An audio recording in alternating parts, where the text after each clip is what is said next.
Hi, I'm Turtle. And I'm Bear. And we are here in beautiful Vienna for about a day and a half tour. We're going to be trying some really awesome food in the area.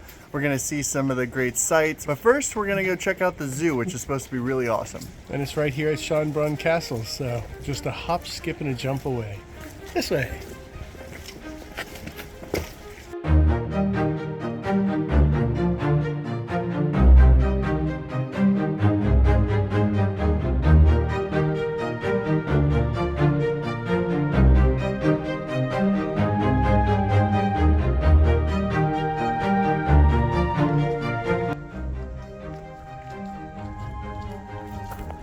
We're on our way to the Schoenbrunn Palace, which is supposed to rival the one in Paris at Versailles in its opulence and beauty.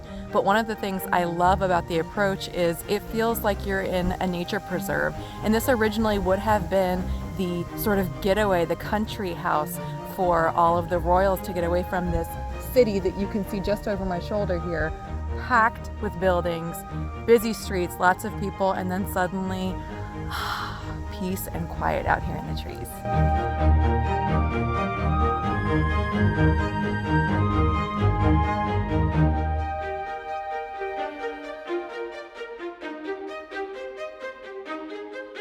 So I think we got ahead of ourselves a little bit. We are going to talk about the zoo in a minute, but first we wanted to talk a little bit about Schoenbrunn Palace. We didn't have enough time to actually see the palace itself, like go in and look at all the rooms, but we got a nice viewpoint. Yeah, one thing about Vienna is it is a sprawling, beautiful, wonderful city, and a day and a half was not nearly enough to do all of the things we wanted to do. And we had some priorities, specifically the world's oldest zoo, which we'll talk about more soon and even more next week. But you definitely want to come up and at least get some of the views of the more magnificent architecture. Yeah, from this little restaurant, there's a great view of the palace. You can see all the gardens, which is really what it's known for. And if you have the time and the money, definitely check out the palace itself. It's supposed to kind of rival Versailles, and the rooms are really beautiful and elegant, and you get to see the rest of the complex. There's this cool, like, late 19th century terrarium, and then there's like a desert house too. So this guy was really into plants and gardens, and it's really beautiful.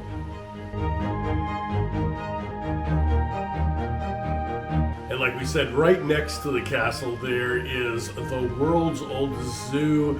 There are all these great animal exhibits. They do a lot of great things for animals in the wild and a lot of really innovative things. But the best part is that you can really get up close and personal with some of the animals. I'm shadow petting this cheetah. I'll give him a little pets too. There you go, a little foot pets. Yep, see, he likes it. He likes it.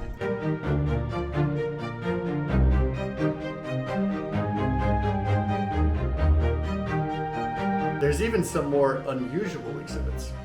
And it wasn't just the humans that were on show. Wait till you see the part with the polar bears.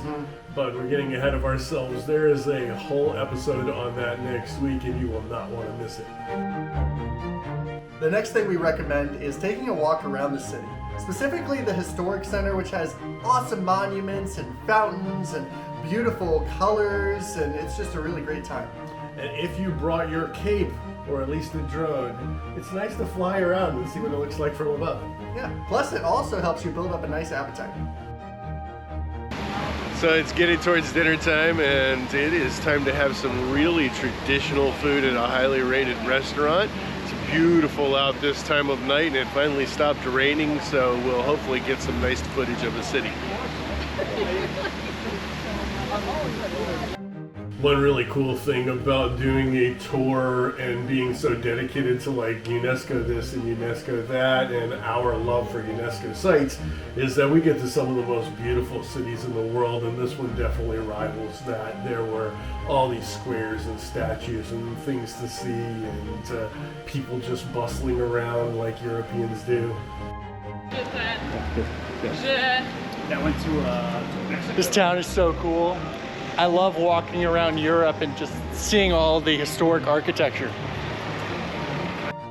Yeah, there's the Josephplatz, which is really recognizable. Then there's the Michaelerplatz, which I really like because you have the beautiful St. Michael's, and then you have like ancient Roman ruins that date back to like 2,000 years old, so it really shows the history of the place. Yeah, and so instead of us just talking about everything in detail, what we're going to do now is we're going to play some music. So enjoy it for a minute and we'll be right back.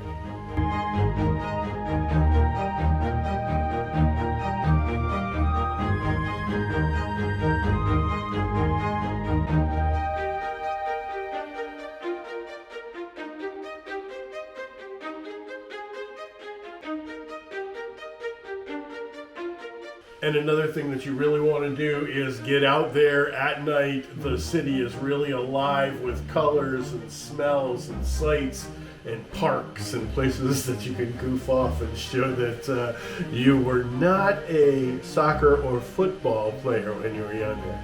No, but it was fun, and it's another good way to build up your appetite, which is the last thing that we suggest to do here in Vienna, is definitely check out the food. There's some great cafes, there's some awesome street food. We had so many great little street food joints, and I can't wait to share that with you guys.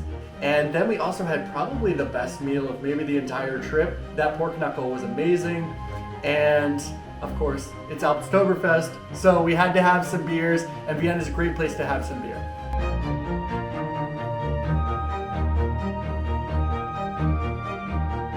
Prost! And Prost to you.